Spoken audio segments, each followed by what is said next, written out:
Good evening. We start tonight with breaking news. Opposition leader Peter Dutton has just landed in Israel for a 3-day trip.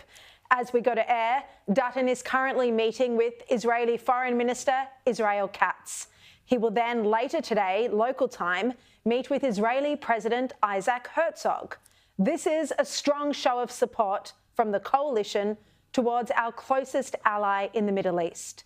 It comes as senior figures in the Israeli government are growing increasingly frustrated with the Albanese government's public criticisms and hostilities. I can also reveal the opposition leader will then meet with hostage families and former hostages who have now been rescued by Israel. These will be deeply emotional meetings for Peter Dutton.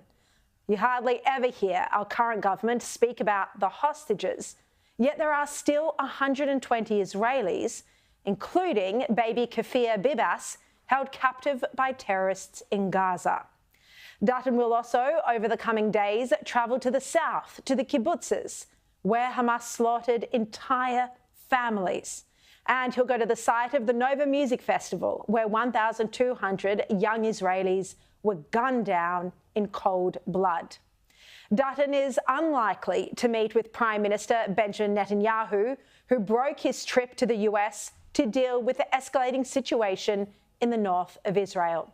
There are concerns war is imminent after the tragic and atrocious attack by Hezbollah on children over the weekend.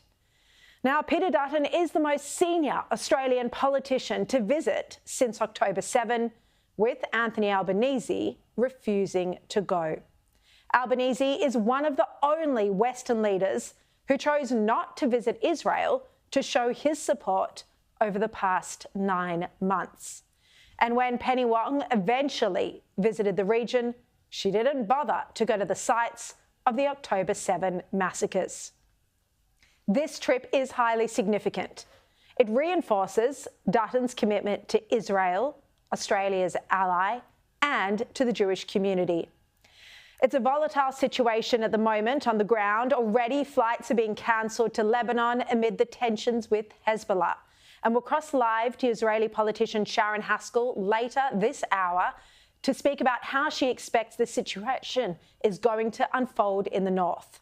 But Dutton's decision to make a solidarity trip to Israel is a sign of how different foreign relations would be under a Dutton prime ministership.